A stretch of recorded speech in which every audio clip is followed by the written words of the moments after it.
3 days after a fire ripped through a Melbourne synagogue, Prime Minister Anthony Albanese has announced that an AFP-ASIO task force will be established to combat anti-Semitism. The PM says the task force is a response to 3 recent anti-Semitic attacks, including Friday's attack on a synagogue in Melbourne, and as we've heard, another on Jewish Labor MP Josh Burns' electorate office.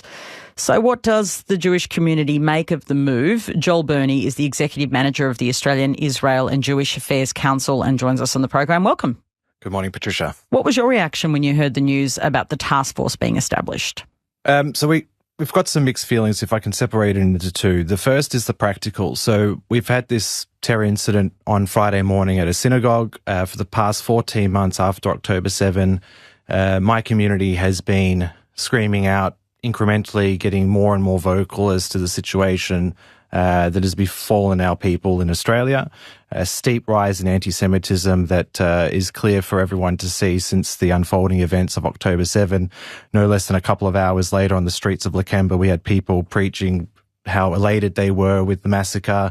2 days later, Jews were told not to go to the Sydney Opera House for their own protection. So I think that any practical and tangible efforts by the government, including the announcement of this task force led by AFP, Counter-Terror Command and Victoria Police, is very, very welcomed. So there's no doubt that this is a big step, big announcement made by the Prime Minister yesterday. So on a practical level, I think that the community is finally, and can happily recognise that something large is being done. The emotional part of it is that it's unfortunate that it's taken 14 months to get here. I have 2 kids, Patricia. I have a young 4-year-old who attends a Jewish kinder. I have a 9-year-old who attends a Jewish school. For the past 14 months, it's been a terrible experience, an agonising experience for parents to drop their kids off at a Jewish installation knowing that they are significantly less safe than other Australian kids. I don't know whether or not your audience is aware, but this is not something that's just happened after October 7. These schools were protected with armed guards for decades. So my little girl fist pumps an armed guard while she walks through a blast door to get to her kinder. This is something that isn't normal. It's something that only really happens to Jewish kids, and it's got exponentially worse since October 7. So whilst the community is happy that finally something major is being done on the practical level, and we support the government's actions on this, it's just a little bit concerning and troubling that it's taken a terror event on Friday morning for something like this to happen. Do you think that votes at the UN really have led to this? I've heard that being argued by some. Do you think that's the case? So I think it's a little bit simplistic to call out one of the multiple actions of this government in terms of its bilateral relationship with Israel. So I wouldn't want to raise a focus on UN votes. I think it's been progressive since this government came into power, actually. So let's not forget the reversal of the recognition of Jerusalem or West Jerusalem as Israel's capital happened a year before October 7. So I think that the government made it clear as to what its realignment of that bilateral relationship is going to be. Well, it made it clear that it believes in a 2-state solution and that things need to be negotiated, including the capital. So I am a 2-state solution person. Me and my organisation proudly believe that the 2-state solution as an outcome is the most hopeful outcome. However, we live in the real world. We live in a world where October 7 happened. We live in a world where Israel faces a 7-front, now has hopefully concluded multiple of those fronts, but has over the past year faced a 7-front war targeting its own civilians.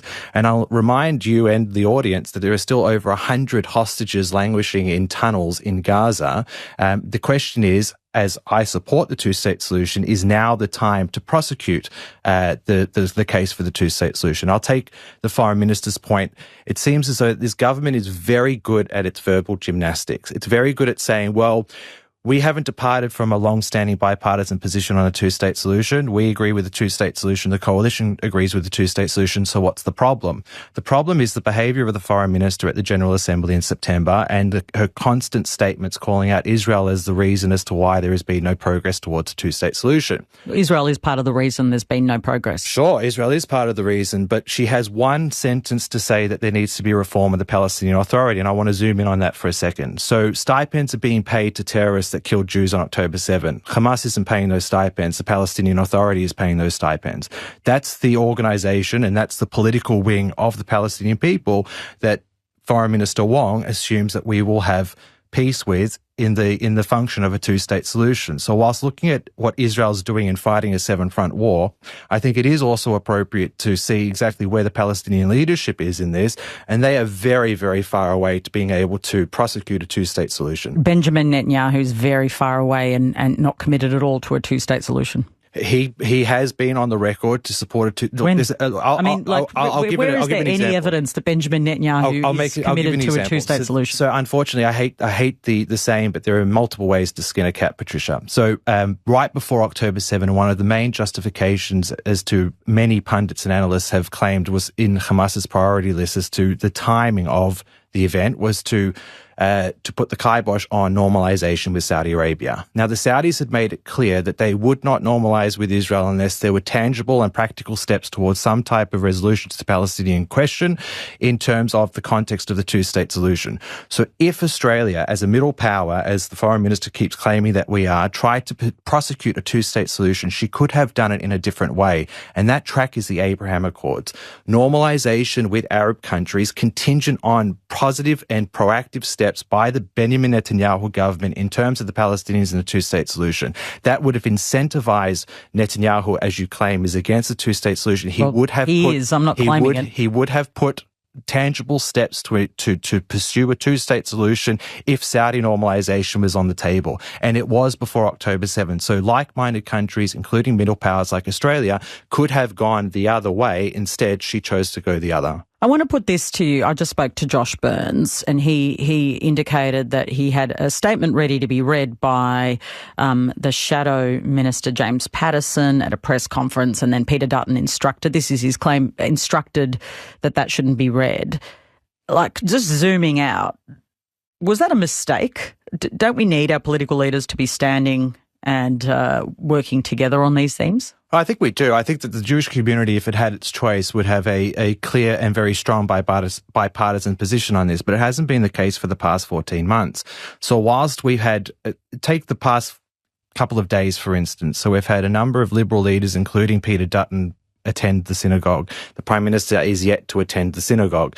Other senior members... He's coming this week, that's not good enough? But he still hasn't attended. So I think that if Peter Dutton was there yesterday, but the Prime Minister decides to attend a couple of days later, I think that the audience can judge whether or not that is good enough or not. But I will note, where is the Deputy Prime Minister who happens to live in Victoria? He hasn't attended the synagogue. We've had Bill Shorten attend there, who's given his valedictory speech in Parliament. Sure, he was Labor leader for 6 years. He was, and he's a staunch supporter of Israel and of the Jewish community, and we're very happy with the fact that he was there. But it's a 1-hour flight from Sydney, where the Minister of Multicultural Affairs, Minister of Home Affairs, so they're two very large portfolios which cover, for Mr. Burke, in terms of the social cohesion and the anti-Semitism, which falls into the multiculturalism portfolio, and then also in the terrorism issue, which falls into the Home Affairs portfolio. I think that this Jewish community has been very public in its concerns of the position, not just the international position of this federal government, but also its position on domestic issues and tackling anti-Semitism. And I think that you have seen that there is a difference between the coalition position and the government position. My hope is now that we go back to the practical steps. This task force, my hope is that all the energy and weight goes to these task force. We have faith in the AFP and the Victorian Police Counter-Terrorism Command to be able to find the 3 suspects that did this terror attack. And my hope is that, look, take Josh Burns' attack. You just had him in the office. His attack was in June. It's now December. We had a synagogue in lockdown on a Friday night in November last year. Right, we've had all of these events happen, and there's countless events, from the targeting of Jewish businesses to the targeting of individuals through doxing. This community has been completely under siege for 14 months, and it's taken an actual terror attack for the federal government to step up and do something. So on the practical level, we're very supportive of it, and we hope that we'll have tangible outcomes to protect our people. But at the same time, it's not too little too late, but it's certainly a little bit too late for some. Joel, thank you for joining us. Thank you. Joel Burnie is the Executive Manager of the Australian Israel and Jewish Affairs Council.